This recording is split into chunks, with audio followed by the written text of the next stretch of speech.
Sort of fun about 621 is people did it because they enjoyed doing it, and they enjoyed doing it with a company of people that they were with. And there was always somebody that was really good and really enjoyable about doing something. You know, I remember sheetrocking a lot of the walls in the gallery and painting the walls, and you know, we paint the floors. And Ray Burgraff, for some reason, he loved mopping the floor. So you know, go for it, Ray. You know, you like mopping the floors. You know, mop the floors. And then there was, you know, we used to do these garage sales. So everybody brings all their junk, and amazing what people would buy. One Dick Bjornseth had a used toilet seat. You go, who the hell's going to buy a used toilet seat? But somebody bought a used toilet seat for $2, and you're like, you know, free money. You know, it's like great. And some people really enjoyed working the garage sale. You know, like hawking garbage to these people, and it was always fun. And you know, at some point, you know, people on the board leave, and you know, and then after a while you get other commitments to do other things, so you kind of drift away, but you never drift very far. And that's what's sort of interesting about this 30th anniversary reunion. You know, you get at least all the familiar names kind of coming back, and you know, they all probably, I'm sure they all have shared positive, happy memories of the time they were involved with the gallery. So as a result of my exhibition, I thought that it was important to give back to this place that had taught me what Tallahassee was.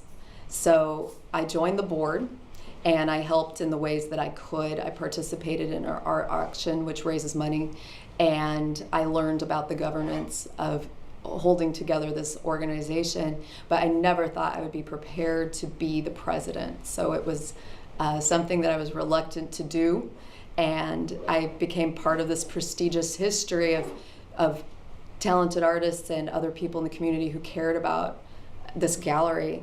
And I joined those prestigious group by mopping the floor. Mopping the floor seems to be something really important.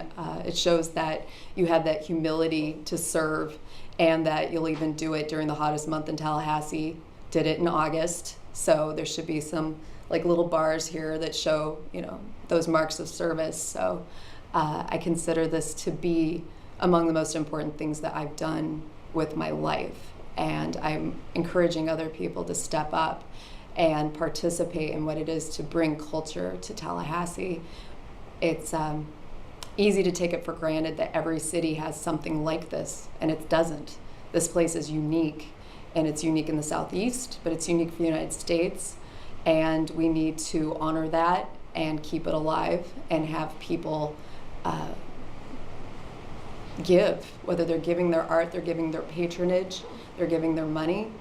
Art is something that is first to go in culture, and it goes out of conscious memory when we're in a situation like a recession, and hard times come and go. We need the arts to persevere because it gives meaning to our life and to our community. What's amazing is when you come down to the first Friday and you see the variety of the types of people, the ages of people who are down here. You have the young, hip crowd, and you've got the old fogies like myself who would come here. I mean, you know, people in their 60s and so on. And everyone blends together, enjoys it. And where do you see something like that almost anywhere where you have, you know, older people, younger people, people from different cultural backgrounds, different economic backgrounds, all of a sudden they're here to enjoy Railroad Square. 621 is a definite end place where they come to and they want to enjoy it and see what's going on. And it's so modern what's here at 621 particularly.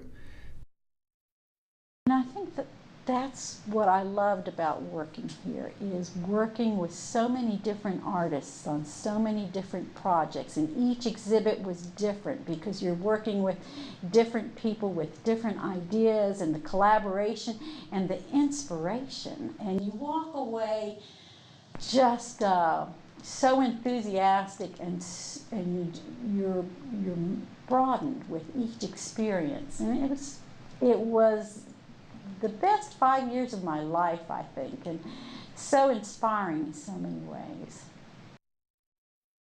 Performances, there were both theatrical, musical, you know, a lot of paintings and things, hung drawings, the Armageddon show. And I remember one of the first exhibitions I came to was a recreation of the moon all over the gallery floor, and it was painted blue.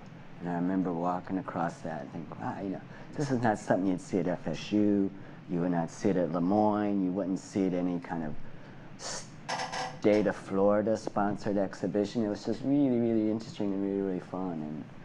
And ever since that time, I sort of felt like that's what 621 was about, was interesting things that you probably wouldn't see at any other venues around town. Some of the graduate students there was one named Greg Carter, who organized some students into shows there, organized a performance piece that actually proved to be kind of interesting. It was called 9 Ways to Skin a Cat, right? Because he had 9 different people lined up to do short performances.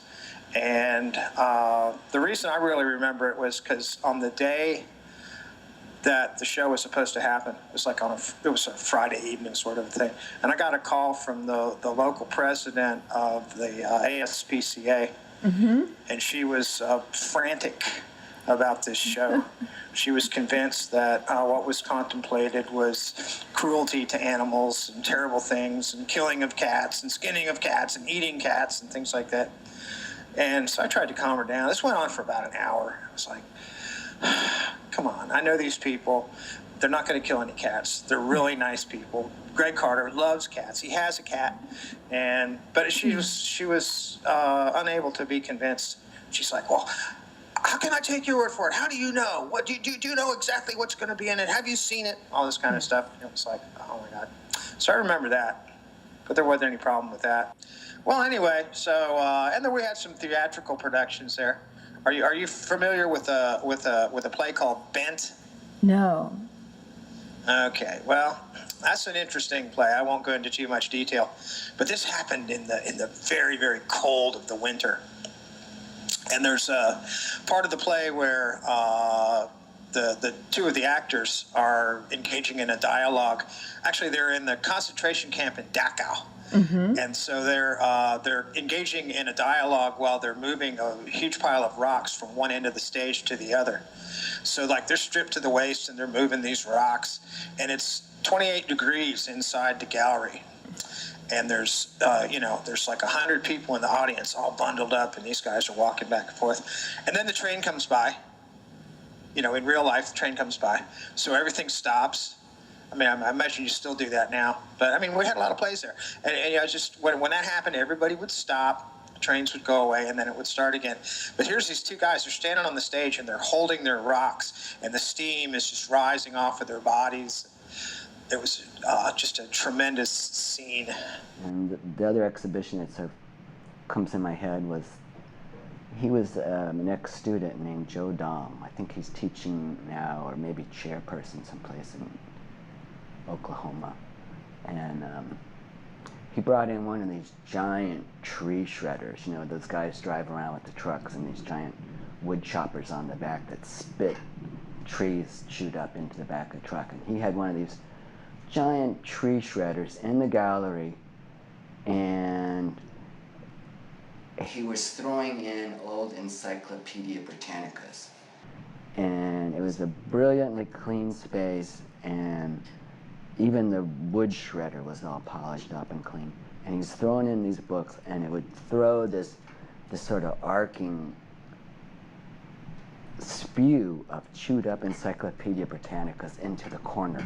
And it was just this beautiful pile of shredded white paper that would eventually just be, you know, gradually built up. So you got this really beautiful, almost kind of spiritual event of this white stuff piling up. At the same time, there was this tree shredder going, and the thing was deafening.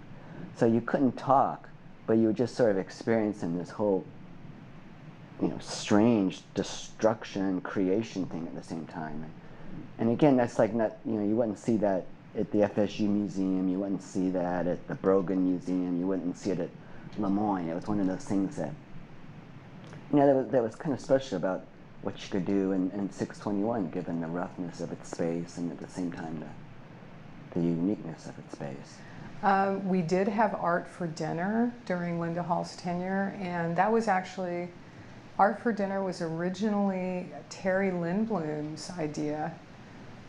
She had done it with some of her students, and then Linda took the idea as a fundraiser for 621, and actually we're going to be doing art for dinner in April this year.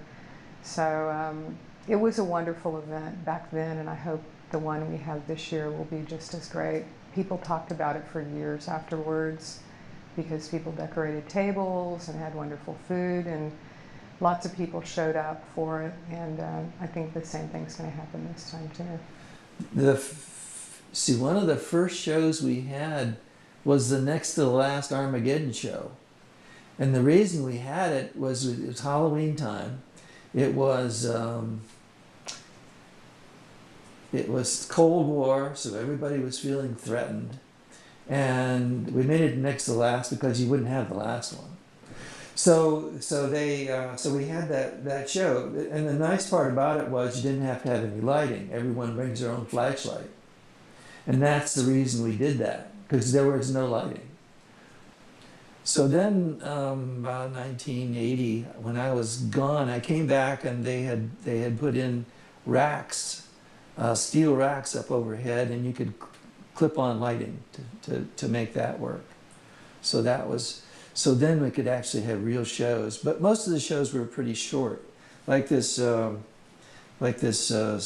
Railroad Square show, Street Snoozers, and 1983. Yeah, that's typical of that time. So, but once we got going on it, and we got and we decided to incorporate it got going, and we had to fix up the place, and it was all volunteer help. Almost all of it was volunteer help. People in the park and some from outside. The second Armageddon show was in 621. So myself and Vic Swan, Leo McMillan, a couple other people, we had this show back there. And it was a full moon, and no, it was good. But we continued that. The second one, third one, fourth one, I think, were in 621. And I don't know what y'all do now, but it kind of got started between these long conversations that Vic and I used to have about, it's the Reagan years, the atomic clock of destruction was like 10 seconds before midnight, things like that. It was really kind of scary times. So we talked about a lot of things like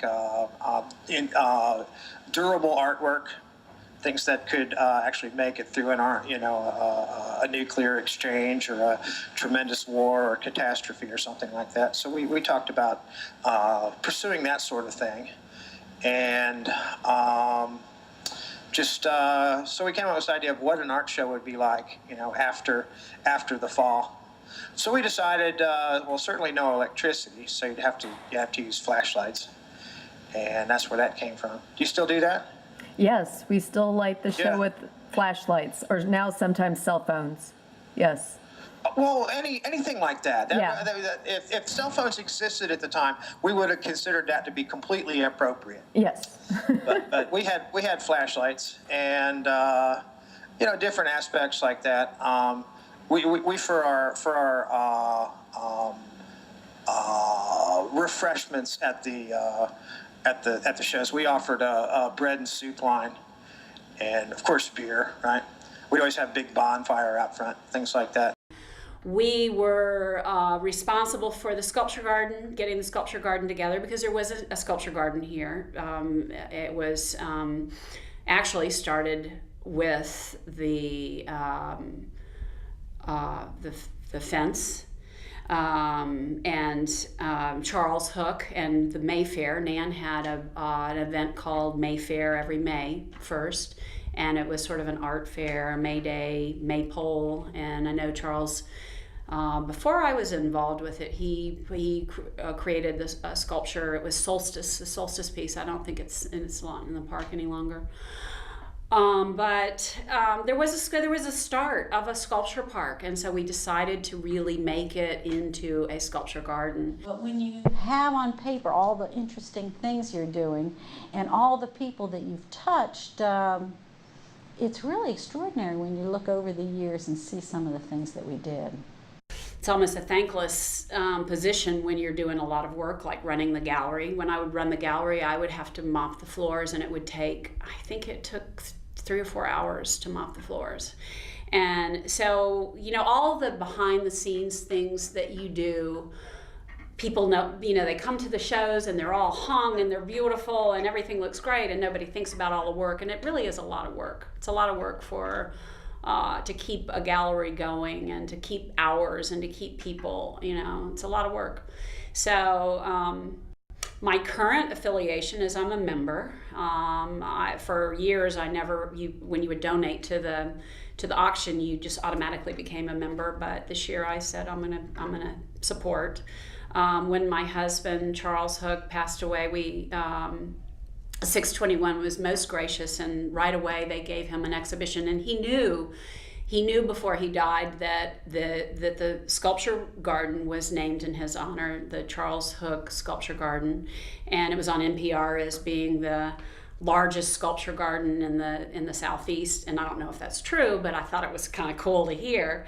And I was really proud that I could tell him that was happening, and he knew that.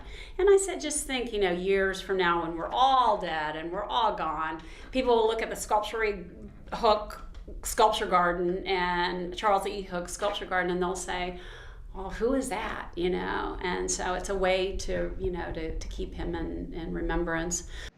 What I would like to do as director is expand out and do more programming and really get out into the community more and have programming at the gallery because I think it's really important, especially for younger kids like 8, 9 years old to 12 years old. That's an age group that I think the gallery can really work with really well. And I think that we're having summer camp this summer for the first time ever.